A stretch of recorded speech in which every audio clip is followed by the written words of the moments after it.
Well, we are back on the basement garage job, and I pretty much got the garage pad up to grade, rolled in, and pretty much done for what I got to do. So now, kind of down here on this other pile, which has got a lot more dirt in it. Still got a lot of rock and stuff, but it's actually got more dirt that may actually grow some grass at some point. So I'm gonna move about 15 or 20 loads of this around the side of the garage and kind of the back, I guess what we'll call like the backyard.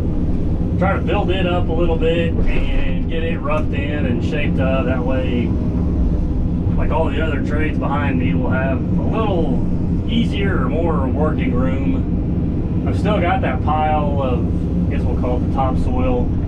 It's down there. I'm gonna probably put it on kind of last thing, and then I may even haul a few loads of it up to the front of the house. I need to clean up along that curb.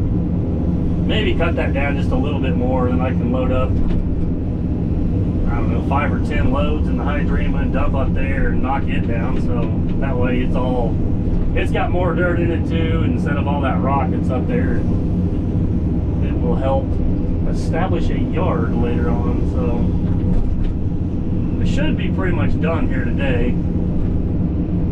I kept thinking that like the last couple of days, but it took forever to finally get that garage up to where it needed to be.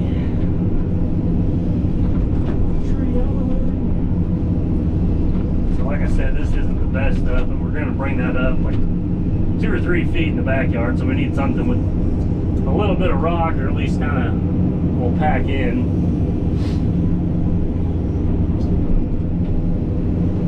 So we'll just run a few loads of this down the easement, get that dumped in there. I may get rained out in a minute, so, but I'd kind of like to finish this job, but I hate to complain about the rain because we need it bad. It is dry, so we'll just move as many of these as we can up there, and then I'll catch back up with you guys when we start knocking it down with the dozer and trying to kind of shape that in the backyard. Well, small change of plans, I guess. The homeowner stopped by, and they've stopped by a few times, and now I guess they've decided to move the whole house or the garage up a couple of feet where it was going to go, because they want a little more of a flat area back here, which they were always going to, I guess, use the back wall of the garage as almost like a retaining wall and drop this area down here like 2 feet lower than what the garage is going to be. But now they think they may want to pad back here, because I guess they're like back deck or patio areas like right here, which is why I was kind of dropping that down and leveling that up, and then I was still going to tie onto this and just kind of feather everything out, I don't know, back to about that tree and stuff like that. But they want to take this area and make it flatter, like out to the end of here, like that same height, and then start tapering stuff down out here. So we may have, I don't know, I'll have to maybe try to grade around that tree. But so now he's all worried about taking this rocky stuff. He didn't want me to put it on top of the dirt, so I'm going to notch off some of the back of the garage area, notch it down, pull it out here, roll it in, and then, like I told him, I kind of need to know if they're actually going to put a pad there or not, because there's no point in putting that dirt stuff on top of it either. So yeah, which is not a big deal. I mean, I wasn't completely done, so we'll just take this and kind of, painted me a little pink line, so I kind of know where that edge is going to be. Part of it I've left kind of overbuilt, so when I go back to dig the footings for the garage, the excavator set somewhat level. But I think I just still have enough room, plus I can dig that down. I'm going to kind of basically notch it out if that wall is going to be exposed, and I can sit that way and dig it out towards the road, so the excavator will sit level.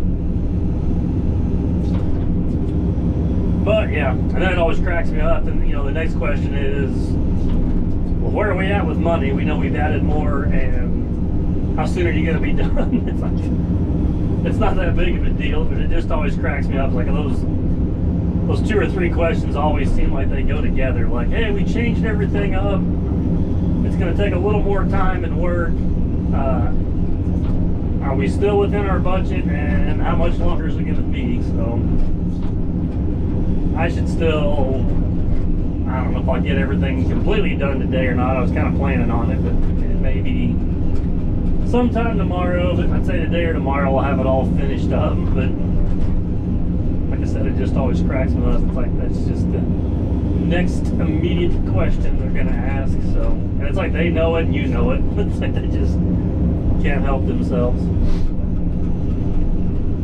Some, you know, most people are visual. They need to kind of see it, and then they always have you do more than what you originally talked about after you gave them the price, and then they're always like, well, it's going to be a few thousand more. So, yep, more time and money. So I guess I'll just break this stuff down roughly with the excavator, and then I'll probably,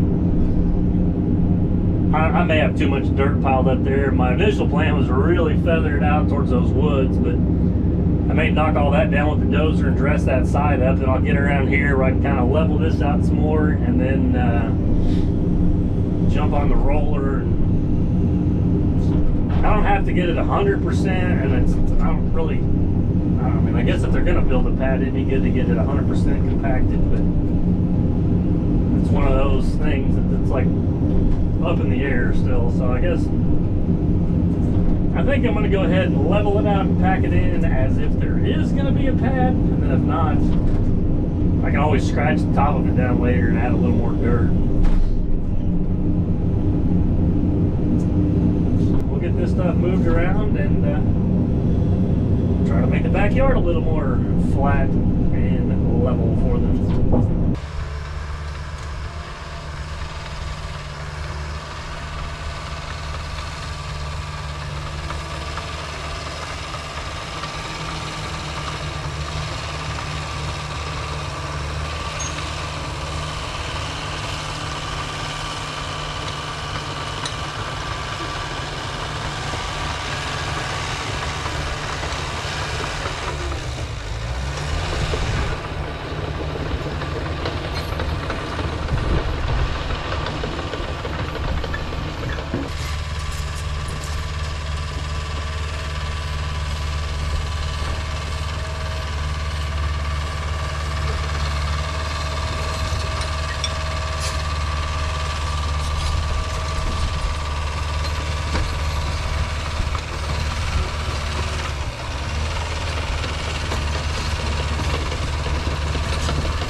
up some of our, I guess we'll just call it like topsoilish stuff. Better dirt to put up where I cut out the rocks and junk along the curb yesterday. And this should, by the time I move this pile, about get this site ready for the concrete guys then. I think we got everything kind of moved and graded and placed for what the homeowner's kind of looking for right now. So we flattened out a bigger spot yesterday when he stopped by and talked to me around lunch, and kind of got that for their part of their backyard lined up. So, and some of this I may end up saving to put on top of some of the dirt. The problem is part of it's going to be kind of in the way for the concrete guys, like for the frost faucets, for the frost footings and such on the back of the house, and I'm trying to give everybody a little bit of room. There's not a lot of room on this site's the problem, so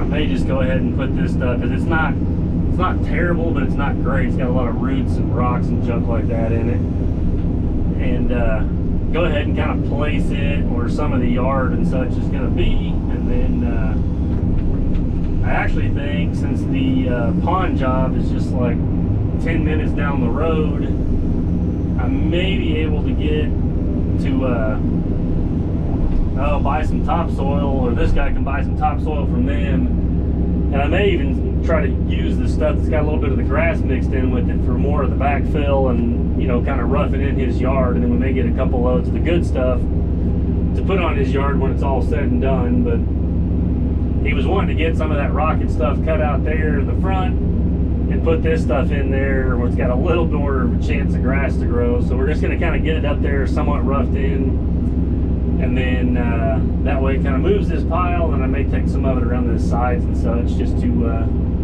like I said, get it out of here and get a little more dirt on there. So I will back the Hydrema back up and around and dump that.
I got everything on this job rough graded, tracked in, leveled off, and rolled in. So got the topsoil-ish stuff moved around, kind of put up there in the front and on the sides, and then added a little bit more back here to kind of level this out. So, but yeah, we'll be back now. I guess whenever they start on the basement, we'll probably have to do the basement and the frost footings first, and then when we backfill the basement, we'll just get in there and fill more of that in on the garage and then dig those footings.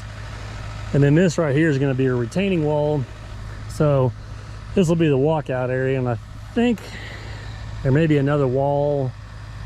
I don't know how they're going to do it on that side, but I got some more to fill in around there. But I've got 152 loads moved in the Hydrema, and I think 25 of that's probably the dirt and stuff I put back here yesterday. But turned out pretty slick for just using the dozer and kind of getting everything roughed in. But this will work good for the concrete guys and everybody else, and kind of get a rough shape of how the yard is going to look and be. Then I went ahead and added a little bit of dirt up here for what little bit of front yard they're going to have, and that way the grass has a fighting chance with a little bit of dirt and such in here. But then I think they're also going to have a sidewalk. I don't know if it's going to all the way I doubt it goes to the road. It may just tie into the driveway over here. But yeah, this is how this looks for now. So probably, I don't know, I'd say 3 weeks is when I think the concrete guy told him. So a couple weeks we'll be back over here to clean out what little bit we need to, and then we'll probably dig the frost footings at the same time. And then it'll probably be a week or so after that when they get the walls done, and then we'll come back to dig out the footings on the garage and do some backfilling. So yeah, for now on this phase, this job is a wrap. So I'll pull everything else over where I got it parked at. We'll fuel it up, and then go get the International and get it moved back down the road.